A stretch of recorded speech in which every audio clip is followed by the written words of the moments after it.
Oi, pessoal, tudo bem?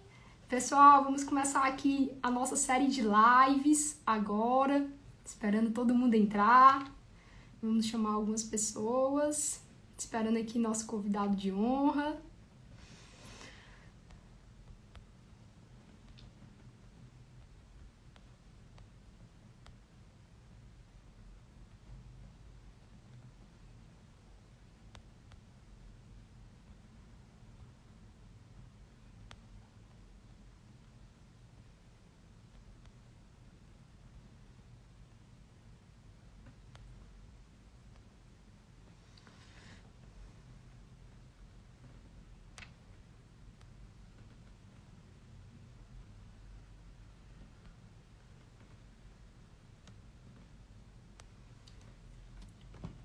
Oi, doutora Sara. Oi, Jaqueline. Oi, Manuela. Oi, Delbrando. Oi, Camila. Estamos esperando aqui o nosso convidado de honra.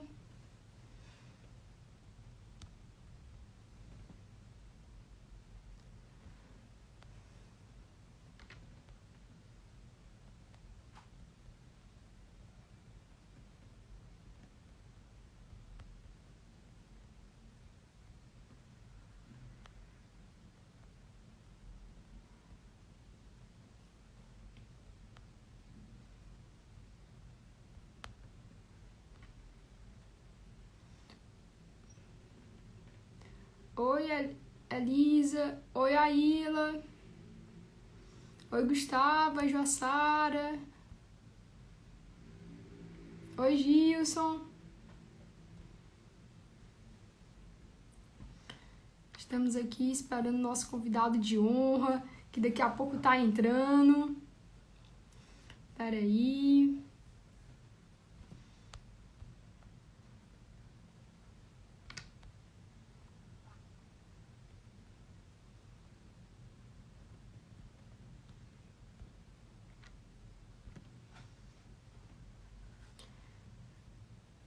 Oi, Quinta do Elias. Oi, Tamires. Oi, Lúcia. Nosso convidado tá entrando aqui.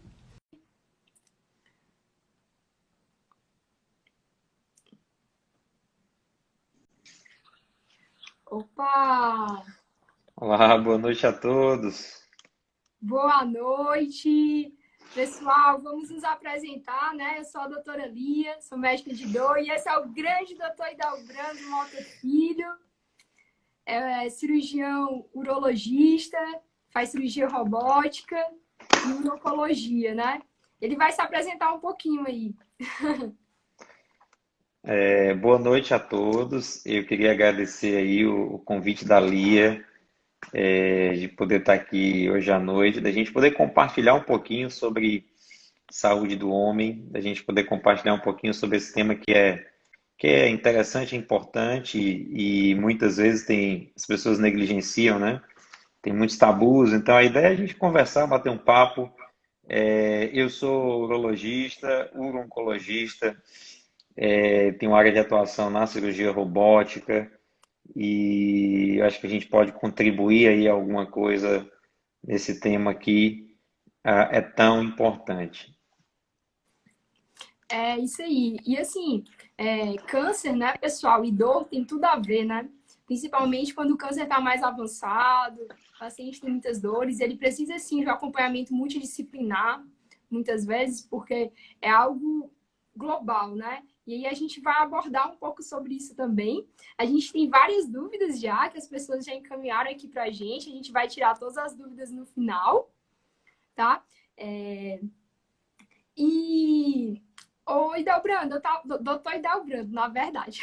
Não, eu acho que a coisa é bem informal, pode me chamar de Delbrando, não tem problema nenhum, Lia.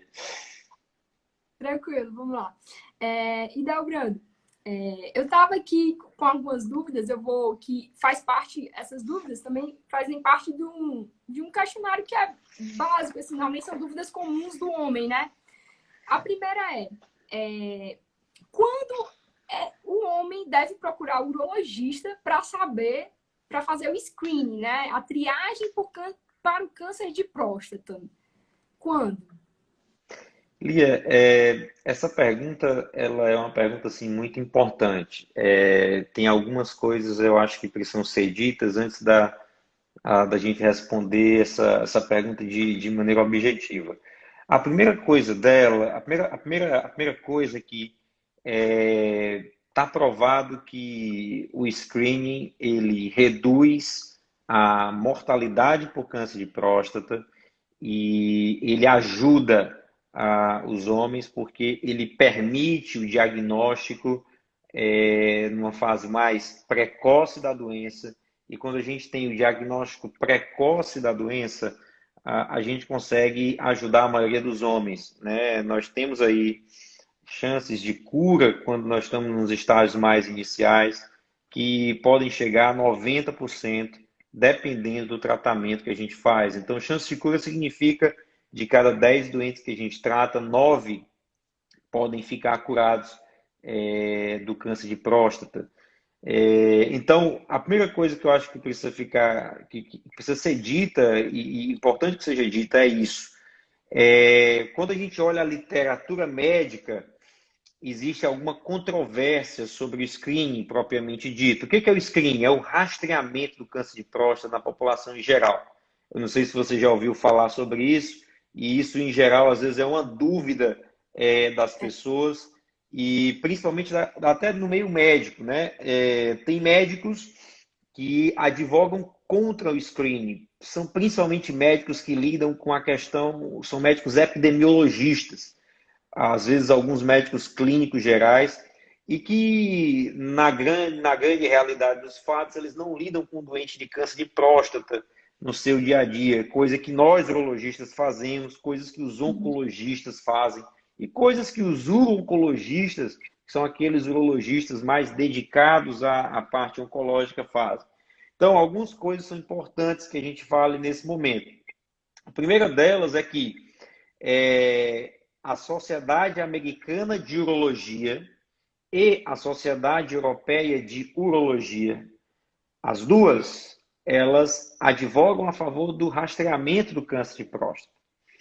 É bem verdade que tanto a Sociedade Americana de Urologia quanto a Sociedade Europeia de Urologia, o intervalo do screening é mais curto do que o intervalo da Sociedade Brasileira de Urologia. Então, no europeu e no americano, eles recomendam o screening entre 55 e 69 anos de idade.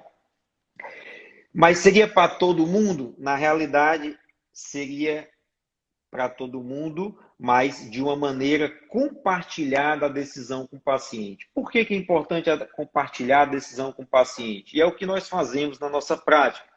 Porque o screening, ele pode propiciar o diagnóstico de um tumor, por exemplo, às vezes muito inicial, que talvez ele não precisasse ser tratado. Então, é a esse ponto especificamente que aqueles que são contra o screening, eles falam, porque o que acontece é que às vezes é feito o diagnóstico de um tumor muito inicial que não haveria necessidade de ser tratado, esse tumor acaba sendo tratado. Então, primeiro que é importante que antes de se fazer o rastreamento, que o paciente ele seja informado de que existem prós e existem contras de se realizar o rastreamento do câncer de próstata. Quais são os prós, quais são as vantagens de se fazer o rastreamento do câncer de próstata? A gente consegue reduzir mortalidade, a gente consegue aumentar a sobrevida dos pacientes, a gente consegue tratar de maneira adequada aqueles doentes e melhorar a qualidade de vida desses pacientes.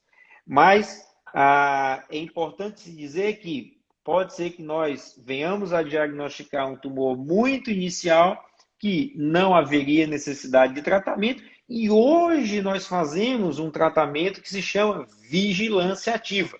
Você já ouviu falar de vigilância ativa, Lia? Já ouvi falar de vigilância ativa, sim, sobre isso. Vigilância ativa, o que que significa vigilância ativa? Significa acompanhar aquele paciente que tem um tumor de próstata de muito baixo risco.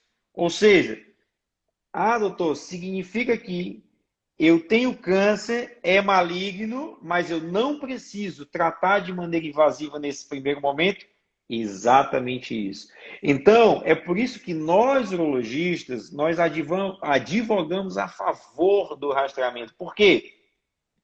Quando nós fazemos o diagnóstico, hoje nós temos métodos de diagnóstico precisos de biópsia, de ressonância, de até análise molecular quando está disponível para o doente, que nos faz individualizar o tratamento e propor o melhor tratamento para aquele doente específico. Então, se eu tenho na mão um tumor de próstata de muito baixo risco que preenche critérios selecionados, eu posso, inclusive, não tratar esse doente nesse momento. Eu, particularmente, tenho alguns pacientes que eu acompanho em vigilância ativa e que estão muito bem. Outros pacientes que precisaram sair da vigilância ativa porque o tumor progrediu.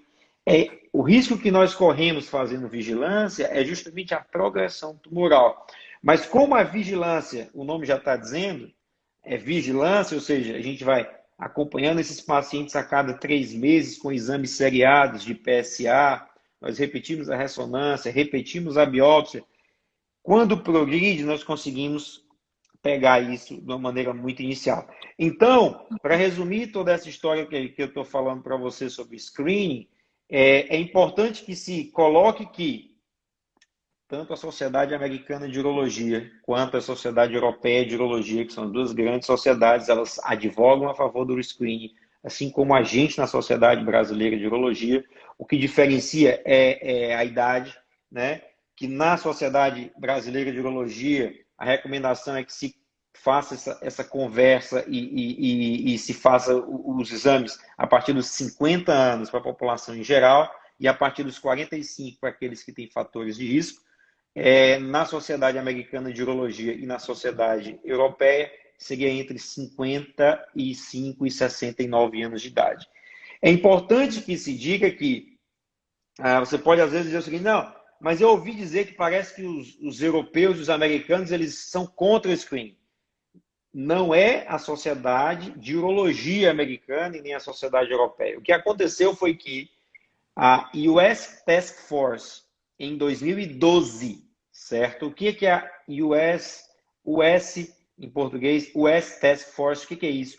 É a Sociedade de Médicos Epidemiologistas Americanos e que controla a parte das recomendações epidemiológicas nos Estados Unidos. Eles recomendaram contra o screening em 2012.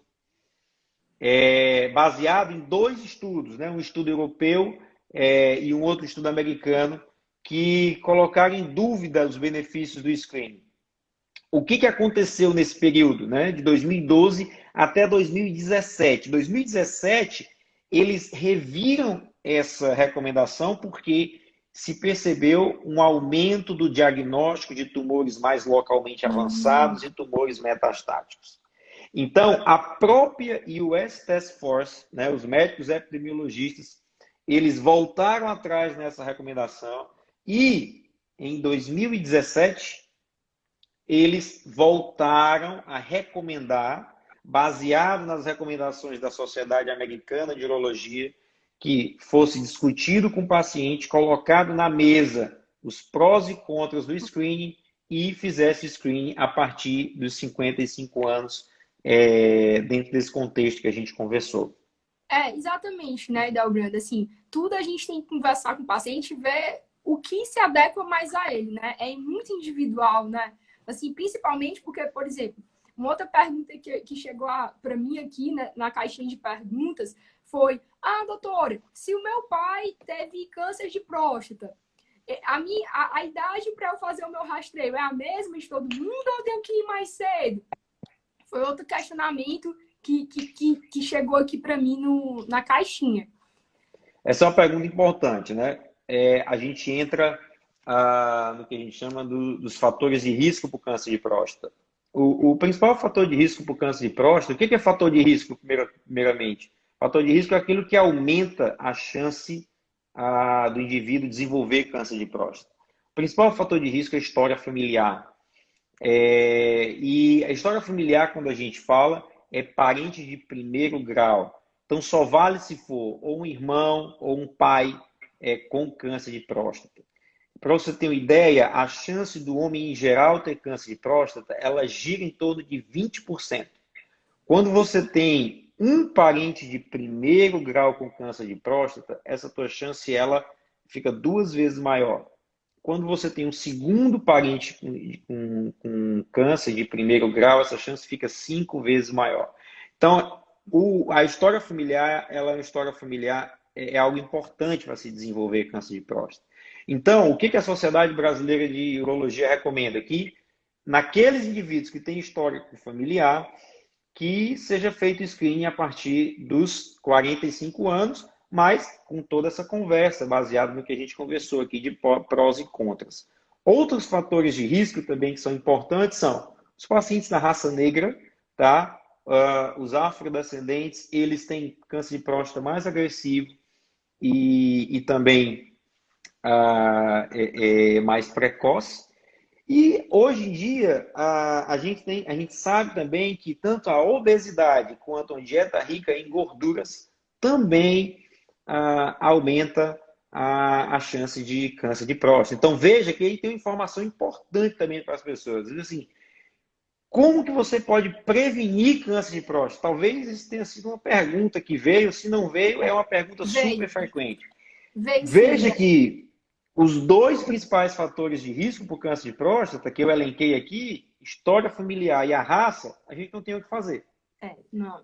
Tá? Então, mas o hábito alimentar e o tratamento da obesidade é uma coisa que nós podemos fazer. Isso impacta de maneira positiva na vida do indivíduo, não só no câncer de próstata, mas na vida como um todo, né? Então a mensagem, assim, não existe um elixir, uma coisa milagrosa que faça você não ter câncer de próstata, mas o que existe é ter uma vida saudável, dieta saudável, tratar a obesidade, isso daí reduz a chance de câncer de próstata.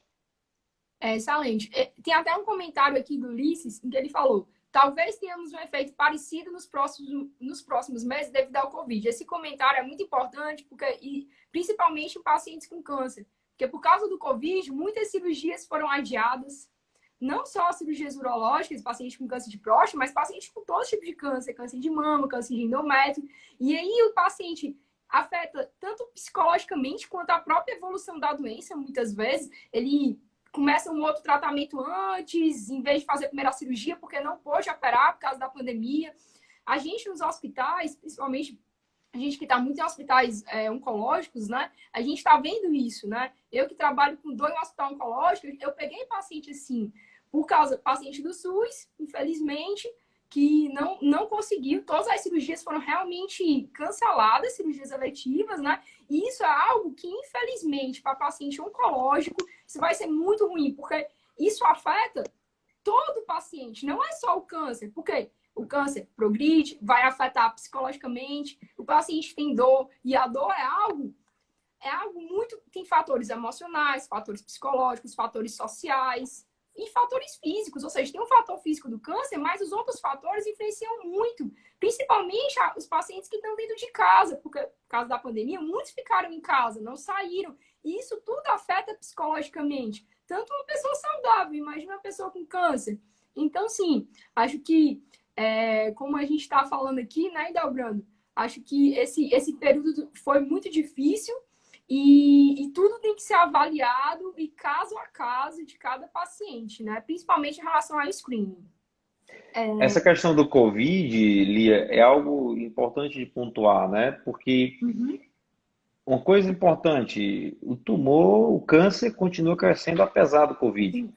Exatamente. Então, algo importante é que exista bom senso dentro desse contexto.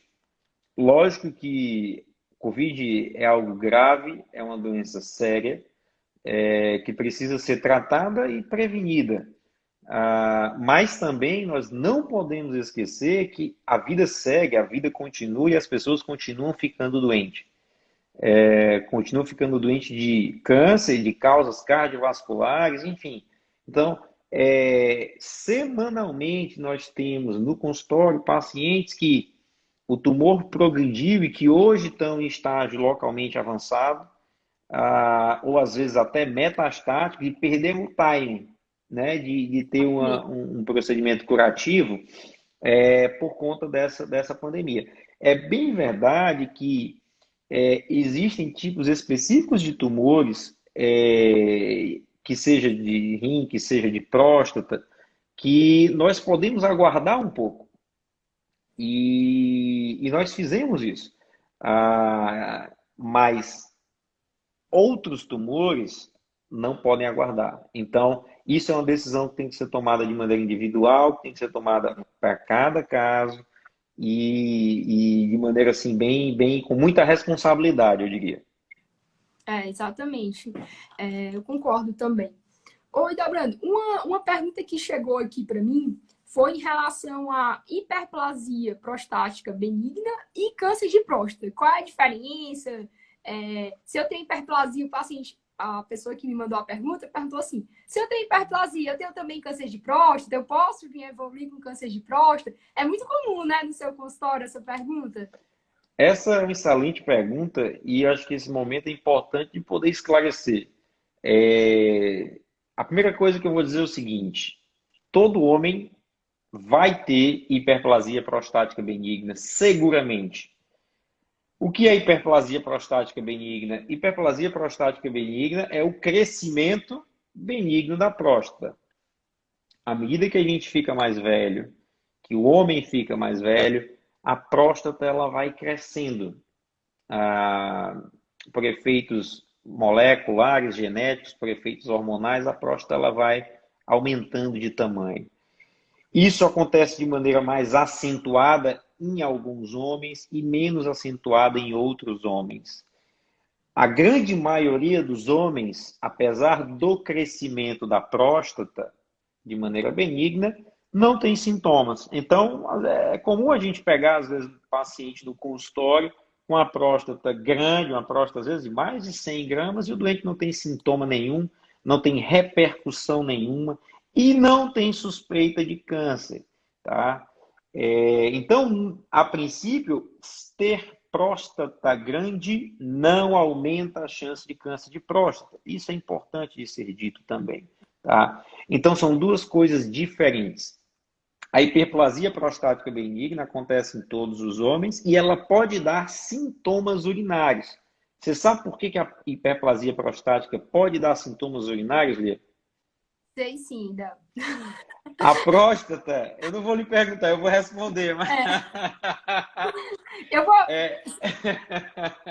Eu tenho a, até um aplicativo que mostra a próstata, mostra a bexiga. Você quer que eu abra aqui para você mostrar para eles? bravo, se você Pois espera consegue aí. mostrar, Consigo. Calma facilita, aí. porque a explicação está Calma aí. exatamente na Eu vou localização da buscar. hiperplasia prostática Espere um benigna. pouquinho que eu vou buscar. Tá aqui no outro. Eu vou pegar ali. Peraí, só um pouquinho. Mas enquanto você não volta, eu vou fazer o comentário. Na verdade, a próstata, ela tem basicamente duas zonas. Ela tem a zona mais central, que é onde o canal da urina está localizado, e a zona mais periférica. O câncer de próstata, ele cresce em 70% dos casos na zona mais periférica da próstata, que é a zona que está longe do canal da uretra. Então, a explicação por que o câncer de próstata não dá sintomas na sua fase inicial é exatamente essa. Porque o nódulo do câncer, ele nasce na zona periférica, na sua grande maioria, e essa zona periférica está longe do canal da urina. E isso tem uma segunda consequência. Essa zona periférica da próstata, que é a zona mais externa, é a zona que está facilmente acessível pelo toque retal. Então, daí a importância do toque retal, que isso também normalmente é uma pergunta muito frequente. Quando a gente faz o toque retal, a gente acessa essa zona mais externa da próstata, que é a zona onde o câncer de próstata ela nasce. Então, é por isso que o câncer de próstata não dá sintomas na fase inicial e é por isso que o toque retal é importante. E, por outro lado, a hiperplasia prostática benigna, ela nasce na zona mais central da próstata, que é onde o canal da urina passa. Então imagine o seguinte, à medida que essa zona mais central ela cresce, o canal da urina ele vai sendo comprimido. Então você imagina um cano que está sendo comprimido externamente. Isso começa a dar aqueles sintomas urinários que são tão comuns na medida que o homem fica mais velho. Então, na medida que o homem fica mais velho, alguns homens, por conta desse crescimento dessa zona de transição, que é a zona onde o canal da urina passa, acontece e aumenta, nós temos o que a gente chama dos sintomas urinários, ou seja, o paciente começa a ter dificuldade para urinar, outros desenvolvem dor ao urinar, outros têm aquela sensação de esvaziamento incompleto da próstata. Então, basicamente isso que nós temos. Ó, pessoal, aqui o que o Delbrando tá falando é isso. Eu vou mostrar para vocês. Ó. Aqui a gente tem a bexiga, certo? É isso aqui, ó. Aqui é a bexiga, tá? Aqui, se a gente virar para cá, a gente tem a próstata, que é isso aqui, ó. Peraí, que eu marquei o osso. Aqui, pronto. Aqui é a glândula prostática, tá? A parte à esquerda. E bem aqui, ó, a gente tem a uretra, ó. Se você olhar bem aqui, esse daqui, ó. Isso aqui, ó. Isso, pronto. Isso é a uretra, vocês estão vendo, ó? E a uretra passa dentro da próstata. Por isso que você tem um sintoma urinário, né? Quando se tem uma hiperplasia prostática ou quando tem um câncer de próstata. É porque a imagem não ficou tão boa, mas se eu virar assim, ó, vocês vão ver melhor, tá vendo? Ó? A uretra tá passando dentro da próstata. A próstata é isso aqui, ó. Isso é a próstata. Deixa eu ver. Acho que o pessoal conseguiu ver. Acho que deu para ver, acho que deu para ver, Deu pra sim. ver, não deu? Acho que Deu para ver. Ó, deixa eu tentar aqui, mas acho que deu, né? Deu, acho que deu sim. Deu. Tranquilo. Legal, né? Boa. Então vamos continuar aqui. Excelente explicação, Dalbrando. Pessoal, isso aí foi uma pergunta que muita gente perguntou aqui nas dúvidas, na caixinha de perguntas. E teve uma outra pergunta muito interessante em relação a cirurgia robótica e câncer de próstata. A gente viu que você fez um fellow, né? Você faz cirurgia robótica, cirurgia minimamente invasiva, e assim, qual é a vantagem isso foi uma das perguntas, né? Qual a vantagem da cirurgia robótica para o câncer de próstata para o paciente? Isso é algo bem interessante e é algo que é importante da gente falar. A cirurgia robótica, ela casou como uma luva para cirurgia da próstata e principalmente para a cirurgia radical da próstata, que é a cirurgia para o câncer de próstata. O que é o robô? Né? Quando a gente fala de cirurgia robótica, se lembra do Star Wars, né? Se lembra de algo fora da nossa realidade. Verdade. Quando, na verdade, não é nada disso. É algo que está no nosso dia a dia, é algo que nós fazemos e já há bastante tempo. As pesquisas com cirurgia robótica, elas começaram no final da década de 90. A primeira cirurgia robótica foi realizada em 1998. A primeira cirurgia robótica realizada nessa plataforma que nós temos hoje, que é a plataforma do Da Vinci, ela foi realizada na Alemanha, em Leipzig, e foi uma cirurgia do coração, foi uma cirurgia de revascularização miocárdica. Mas o robô ganhou muita força com a cirurgia da próstata, por quê? A próstata, ali mostrou muito bem nessa imagem, ela fica localizada, a gente foi até difícil de ver, porque ela fica localizada, escondida atrás do osso aqui da região da pelve, tá? Então, a próstata sempre foi um lugar muito desafiador para os cirurgiões. Então, é por isso que no passado longínquo existiam muitas complicações com cirurgia da próstata, né? Então, sangramentos, incontinências graves, né? Disfunção erétil, tudo. E isso mudou. Isso mudou de maneira muito drástica ao longo desses últimos anos. Mudou primeiramente porque nós, cirurgiões, aprendemos a anatomia da próstata, tá? Então, o Dr. Patrick Walsh, ele foi o pai da cirurgia prostática por câncer de próstata. Ele nos mostrou, através das suas pesquisas em cadáveres, ele mostrou que era possível a gente fazer a cirurgia da próstata com segurança, tá? Então, isso aí foi algo super importante. O Dr. Patrick Walsh foi um cirurgião que mudou a história, porque ele transformou uma cirurgia extremamente mórbida numa cirurgia factível e com excelentes resultados oncológicos e funcionais. E eu estou falando de uma época de cirurgia aberta, tá? E com a evolução do conhecimento médico e da tecnologia, nós passamos pela cirurgia videolaparoscópica e chegamos na cirurgia robótica. O que é o robô? O robô, ele é a ferramenta que o cirurgião utiliza para fazer a cirurgia. E é uma ferramenta de extrema importância, porque sempre perguntam qual a diferença da cirurgia por vídeo para a cirurgia robótica. A diferença é a ferramenta que eu, cirurgião, tenho na mão. Com o vídeo, eu opero com uma ferramenta que me deixa assim, igual o Robocop, né? Com as mãos retas, e eu trabalho com a dificuldade, eu não consigo me movimentar. O cirurgião opera em pé, então é super cansativa a cirurgia por videolaparoscopia quando a gente fala da próstata. Quando eu opero com o robô, eu opero sentado no console, com uma visão em 3 dimensões, então eu tenho a visão da cavidade cirúrgica, do leito cirúrgico, como se eu estivesse com a barriga do paciente aberta. Eu tenho uma visão em alta definição, tá? E, além disso, o cirurgião opera ergonomicamente sentado no console ao lado da mesa cirúrgica. O que fica exatamente ao lado do paciente os braços do robô, que a gente coloca dentro da barriga, e os cirurgiões auxiliares, que auxiliam na troca das pinças, na aspiração, na colocação dos clips. Então, esse robô, que é controlado pelo cirurgião, ele reproduz fielmente os movimentos do cirurgião. E é interessante mostrar que todo movimento que nós fazemos aqui no console, ele se reproduz lá e eu tenho a mesma movimentação, eu tenho 7 graus de liberdade de movimento que a mão humana tem. E de uma maneira muito mais precisa.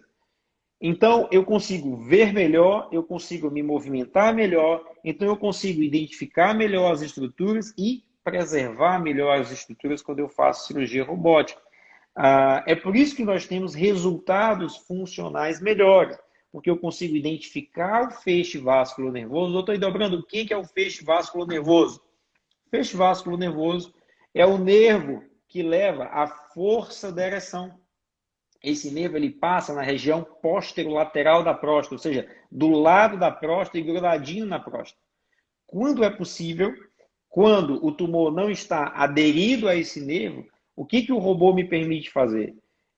Liberar o nervo, numa espécie de... A gente vai esculpindo a próstata, né? Um trabalho bem manual que nós fazemos, de retirada da próstata, preservando a gordurinha que tem em volta dela e tentando deixar intacto ou o mais intacto possível esse nervo. Então, a robótica me propicia isso. Mas, doutor, com certeza eu não vou ter nenhuma complicação fazendo cirurgia robótica? Não é isso. Na verdade, a cirurgia robótica e o robô, ele nada mais é do que a ferramenta que nós utilizamos. Eu costumo dizer que, na verdade, o robô me permite dar aquilo que a gente tem de melhor, né? Aquilo que a gente sabe fazer e ele me dá a possibilidade de ter melhores resultados, tanto oncológicos quanto resultados funcionais. E é importante dizer também que nós fazemos cirurgia robótica para tudo, né? Tudo que pode ser feito aberto pode ser feito com robô. Então, não só a próstata, mas nós estamos falando de cirurgias para tumores renais, cirurgia para tumores de bexiga, certo? Então, para retirada de gânglios na barriga, linfadenectomias retoperitoneais, enfim. Se faz cirurgia robótica hoje com uma gama de situações e, assim, tudo que pode ser feito aberto se faz também com robô. Excelente, Idelbrando. Excelente comentário aí. As pessoas normalmente, eu acho que foi esclarecido, né? Até eu tinha dúvidas também, obrigado. Essa parte da cirurgia robótica é algo novo, né? Não é algo que está crescendo atualmente e cada vez mais, né? Tanto é que muitos estados brasileiros já têm o robô, né, Idelbrando? Acho que no Nordeste, se eu não me engano, é Fortaleza. É só Fortaleza ou tem mais algum estado? Não, É só no Ceará, tem mais estados, né? no Na Nordeste. verdade, o Ceará foi o primeiro estado do Nordeste Certo. a ter cirurgia robótica, mas hoje a gente tem em Recife, a gente tem no Maranhão também, a gente tem na Bahia e tem assim, perspectiva e previsão de chegar a mais plataformas robóticas e eu acho que isso é importante, né, essa difusão, porque, na verdade, você está levando qualidade, né? Como eu comentei, o cirurgião, que na verdade é o principal ator nesse processo, porque é o cirurgião que opera, né? O robô, ele é um robô que nós chamamos, ele é master slave, ou seja, ele é completamente escravo do cirurgião. Então, ele reproduz aquilo que o cirurgião está fazendo, né? Então, é importante que essa tecnologia e que essa técnica ela se difunda para que mais pessoas possam se beneficiar disso daí. Certeza. Tanto é, teve até um comentário aqui do Leandro em que ele fala, eu acredito que seja uma pergunta, né? Doutor, hoje em dia a cirurgia robótica está disponível em grande escala nos hospitais públicos? Assim, em todos os hospitais públicos, não. Mas, se eu não me engano, acredito que aqui em São Paulo, né, no sul, sudeste, alguns hospitais públicos têm, sim, cirurgia, tem um robô, mas, assim, isso é algo que está começando ainda, né, Dalbrando? Você que está mais à Excelente frente disso. pergunta, né? Existem sim alguns hospitais que do SUS ou hospitais realmente do governo ou hospitais filantrópicos que fazem cirurgia robótica, né? Esses hospitais eles estão na sua imensa maioria na região sul e sudeste, né? Em Isso. São Paulo a gente tem o Instituto do Câncer, né, que tá, o ICESP, né, que está vinculado ao Hospital das Clínicas da USP, tem sim cirurgia robótica. A gente tem também o AC Camargo, lá eles também fazem cirurgias pelo SUS robótica. A gente tem em Barretos, Uhum. lá também cirurgia robótica. Tem no Hospital das Clínicas da USP de Ribeirão Preto, Eu ia atualmente comentar. Ribeirão onde eu Preto fiz também, né? residência, Uhum. na época que eu fiz não tinha, isso é algo que chegou agora mais recente, mas lá na USP de Ribeirão Preto agora eles têm também cirurgia robótica, no Hospital das Clínicas do Rio Grande do Sul, Porto Alegre Uhum. também tem. Então, assim, é uma coisa que no Rio de Janeiro, no INCA, né, é, é uma coisa que está crescendo mesmo, né? E que é importante que tivesse disponível também para os pacientes no âmbito do Sistema Único de Saúde. Tem muitas questões envolvidas nesse processo, porque vai se perguntar, poxa, mas o custo da cirurgia robótica ele não é maior? O custo inicial de implantação, com certeza sim, ele é grande, mas se você pensar na redução de internação hospitalar, se você pensar na redução de complicações, isso daí pode impactar de maneira positiva o sistema também único de saúde. Só, lógico que precisa existir bom senso dentro desse contexto, né? Se você tem posto de saúde faltando medicações básicas, você tem que investir primeiro naquilo que é mais básico, né? Mas é algo que também não pode ser esquecido aí pelos nossos gestores. É verdade. Então, Brenda, a gente tem uma outra pergunta que chegou aqui para a gente agora, que é assim, é da Elisa. Doutor, quando dá alteração no exame de sangue, esse paciente já está com câncer? Ai, Excelente pergunta. Desculpa, Lia, não, pode pode falar. falar. Não, pode falar. Na realidade, é o seguinte, o exame de sangue que ela está se referindo é o PSA. O que é o PSA? O PSA ele é uma proteína que é produzida pela próstata, exclusivamente pela próstata, mas PSA aumentado não significa necessariamente câncer de próstata. O PSA ele aumenta na hiperplasia prostática benigna, ele aumenta em situações inflamatórias da próstata, em prostatites, ele aumenta, por exemplo, em infecções urinárias, ele aumenta, por exemplo, em traumas na região do períneo, que é essa região que fica entre o saco escrotal e o ânus. Então, veja que uma série de outras condições clínicas, elas podem aumentar o valor do PSA. Então, na realidade, o PSA ele foi um grande divisor de águas no diagnóstico do câncer de próstata. O PSA ele surgiu na década de 90 e ele mudou a história do câncer de próstata. Até o PSA, os médicos só conseguiam fazer diagnóstico do câncer de próstata no estágio avançado. E muitas vezes metastático. O que se tinha para se diagnosticar? Era o toque. Então, só se tinha suspeita pelo toque. Então, não era algo muito difundido, enfim. Então, as pessoas chegavam mesmo em situação já numa situação mais avançada. Com a chegada do PSA, o que aconteceu? Nós conseguimos diagnosticar esses tumores de maneira mais precoce. Então, o PSA teve esse papel muito importante, mas é importante que se diga, PSA alto não significa câncer de próstata. PSA alto acende uma luz amarela para que se desencadeie outros exames. Então, vai ser realizado o toque, vai ser realizado, às vezes, persistindo uma suspeita de tumor, que é que o PSA traz, se faz uma ressonância magnética da próstata. É importante que se fale da ressonância. A ressonância é um exame que é pouco conhecido pelo público em geral, e a ressonância tem um papel fundamental. É importante que se diga, não se faz ressonância de próstata para todo mundo, tá? Não, ainda nós não temos essa recomendação de fazer screening com ressonância. Isso não existe, isso ainda não é recomendação formal. Mas nós fazemos a ressonância quando nós temos suspeitas, seja pelo toque, seja pelo PSA.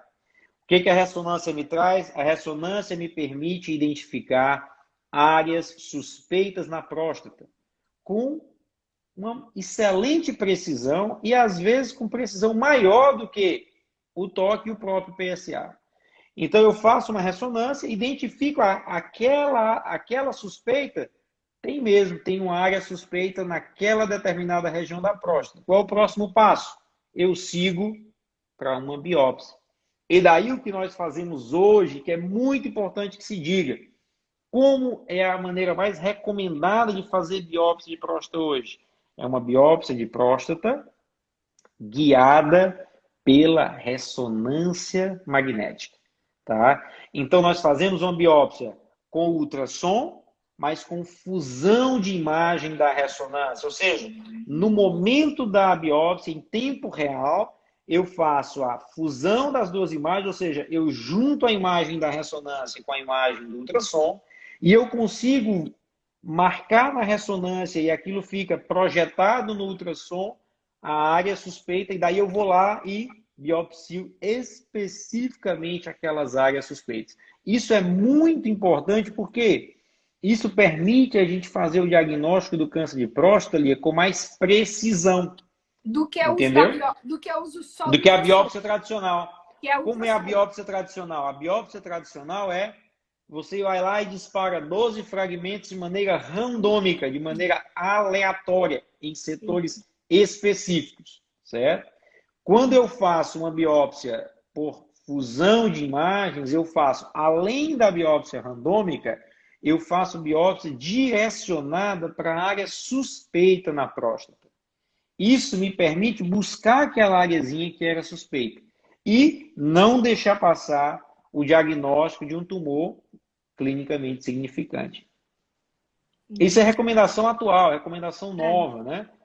Poucos lugares fazem ainda essa biópsia, que é uma biópsia mais específica, né? Que é uma biópsia mais precisa. Aí em Fortaleza, Idelbrando, onde é que faz a ressonância para junto utilizando a ressonância, né, para fazer a biópsia de próstata, essa fusão de imagens? Em geral, a ressonância ela é feita antes da biópsia, certo? Ah, Então, tá. o paciente faz a ressonância, e aí ele já vem para a gente com o resultado da ressonância.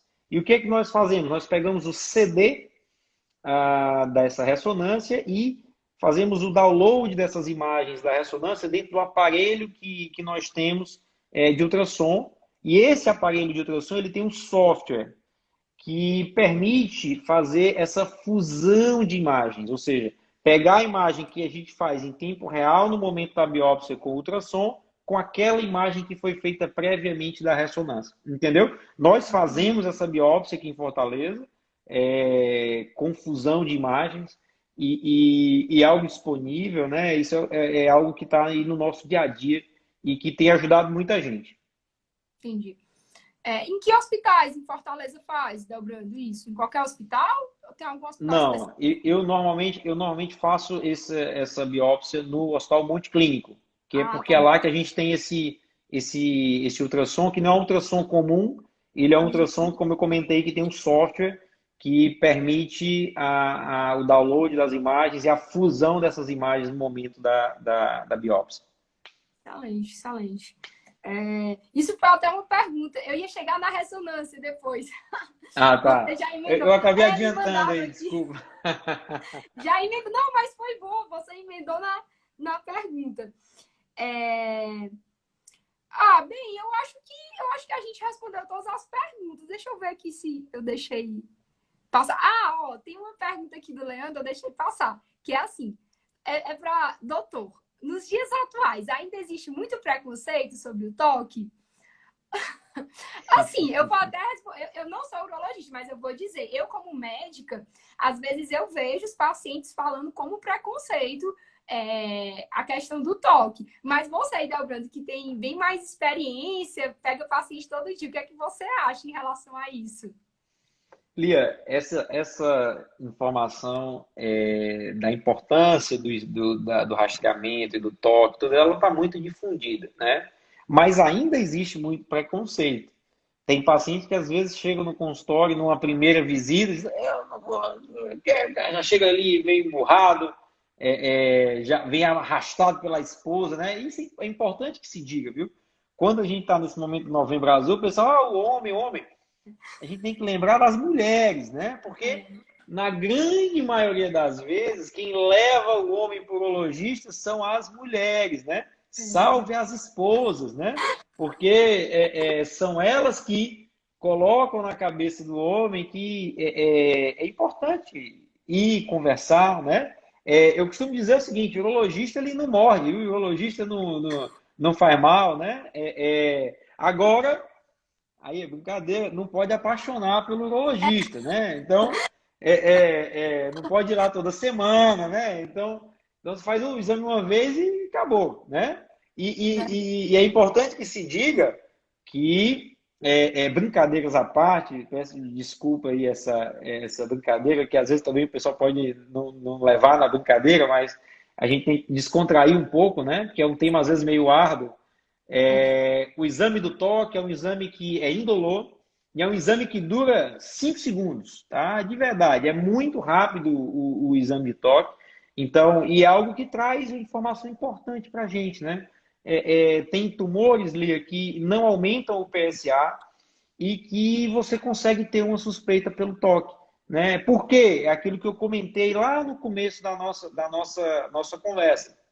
O câncer de próstata, ele nasce em 70% das vezes na zona mais periférica da próstata, que é a zona que é acessível pelo toque retal, tá? Então, eu consigo, o que é que eu ganho de informação? Eu consigo identificar esses nódulos quando eles estão surgindo, bem no começo, entendeu? Então Porque é é por isso que é periférico, né? importante. É Porque é periférico. periférico, Quando porque é você faz o periférico. toque, você sente. Você consegue sentir Isso. esses nódulos, né? Então, é importante, apesar de ainda ter muito preconceito, Mas as pessoas estão indo cada vez mais, né? Estão buscando, né? E eu acho que é importante, né? Esses momentos aqui são momentos importantes porque a gente consegue levar essas informações aí e levar aí para as pessoas essa informação de saúde, né? De saúde do homem. Verdade. E Delbrando, você até tocou na parte da dor, né? Eu ia fazer até um comentário que, assim, dor e câncer, né? Não só o câncer de próstata em si, mas dor e câncer estão muito relacionados. O câncer de próstata, ele inicialmente, muitas vezes, ele vem dolor. A dor não é o principal sintoma do câncer de próstata. Não é. Não é o principal. Quando Deixa eu só chega... fazer um comentário em relação a isso. Na realidade, Lia, quando a dor surge no câncer de próstata, que mais comumente é a dor óssea, tá? Que é aquela dor que é mais generalizada, aquela Exatamente. fraqueza, na verdade, nós já estamos numa situação mais complicada.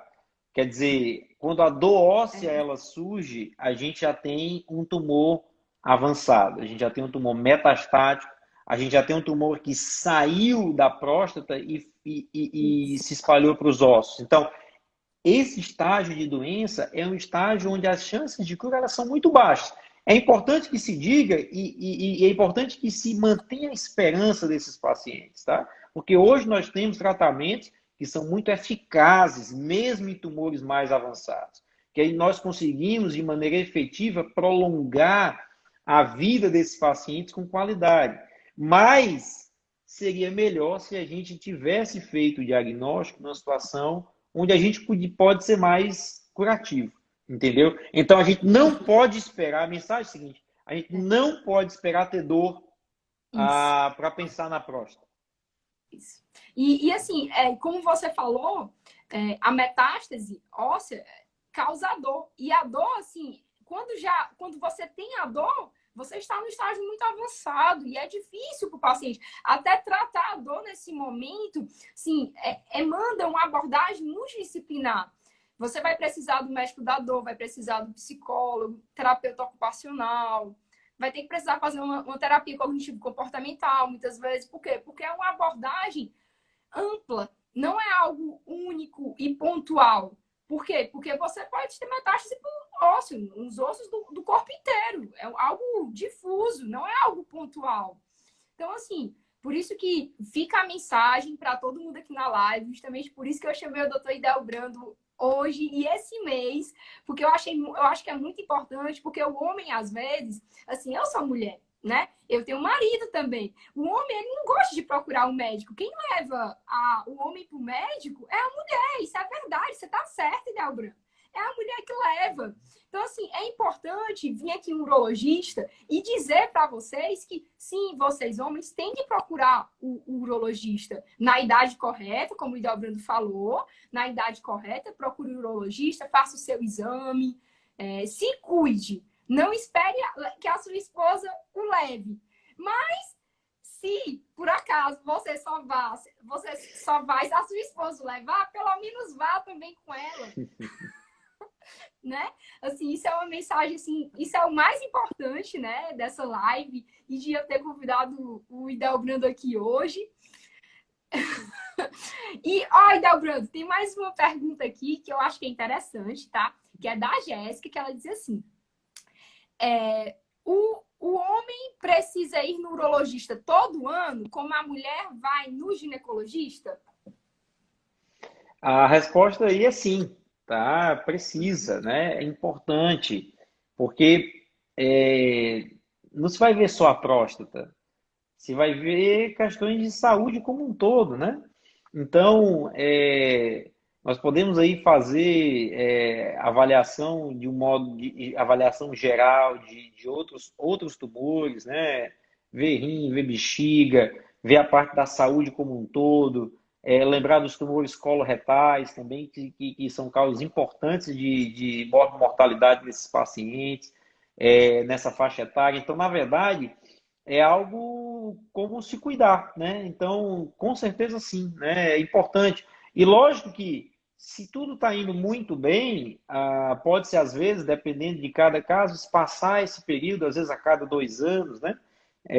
Mas de maneira muito objetiva, com certeza sim, né? O homem deveria ter esse cuidado que a mulher tem, de ir ao urologista anualmente, não deixar para ir só quando a coisa aperta, né? Porque quando a coisa aperta, fica mais difícil da gente ajudar. Verdade, todo mundo, né? Fica mais difícil todo mundo ajudar. Bem, pessoal, eu acho que é isso. O tempo aqui, o Instagram acabou de me mandar uma mensagem que daqui a uns 4 minutos, mais ou menos, a gente vai ter que... tem 4 minutos para terminar a live.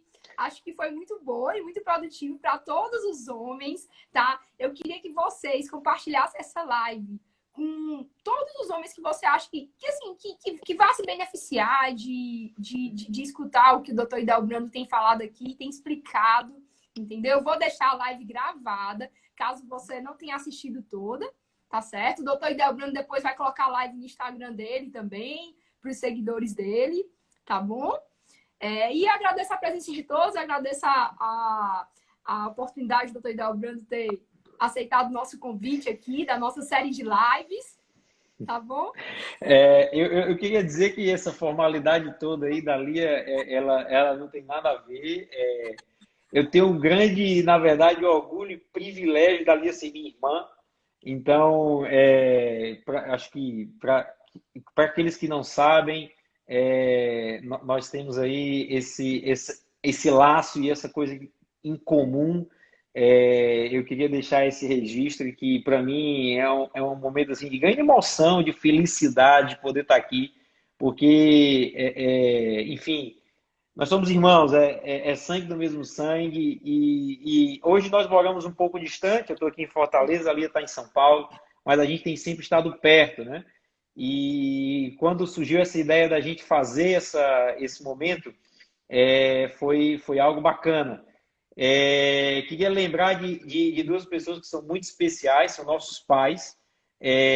O meu pai, Dr. Hildebrando Mota, que é urologista, alguém que foi sempre o meu ídolo e alguém que me serviu de inspiração de estar aqui. Eu gosto sempre de dizer que eu sou médico por vocação, faço o que eu gosto, não me vejo fazendo outra coisa. Mas eu tive um grande mentor dentro de casa e uma grande mentora, a minha mãe, que sempre me apoiou de uma maneira muito forte, de uma maneira muito bacana. E também ela foi uma das cabeças e uma das mentoras desse momento aqui, né? Então, eu queria fazer esse registro e dizer que nós somos assim, muito felizes e muito orgulhosos de ter vocês como nossos pais e desse momento bacana, né? E não podia deixar de comentar, já que a gente está falando da família, tem que falar do Davi também, que é nosso irmão, que é radiologista, que é alguém de um extremo gabarito, alguém que me ajuda, que me salva em muitas situações. Toda semana, se não diariamente, eu converso com o Davi, discuto o caso com ele. Então, eu queria agradecer também, deixar esse registro. E a todo mundo que está aqui, agradecer a Lia pela oportunidade. E vamos para frente.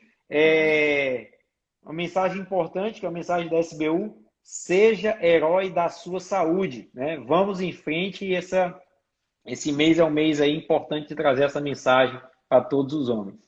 Certeza. Excelente mensagem da SBU, viu? Eu vou até postar no meu Instagram depois. Gostei. Muito boa, viu, Hildebrando? Muito boa. E, como o Hildebrando falou, obrigado, meu irmãozinho. Obrigado por ter aceitado o convite. Obrigado aos nossos pais por sempre nos apoiarem. Ao Davizinho por sempre estar juntos, viu? E um abraço. E os nossos cunhados também, né? Todos aí, né? Todos juntos, não tem ciúme se a gente não falar deles aí. Verdade, senão eles ficam com ciúmes. Então é isso aí, né, Hildebrando? Ok, Elias. Você que manda aí. Você encerra quando você quiser. Um abraço, pessoal, e até a próxima semana. Beijão. Um Tchau, abraço. Del. Tchau, tchau. Tchau.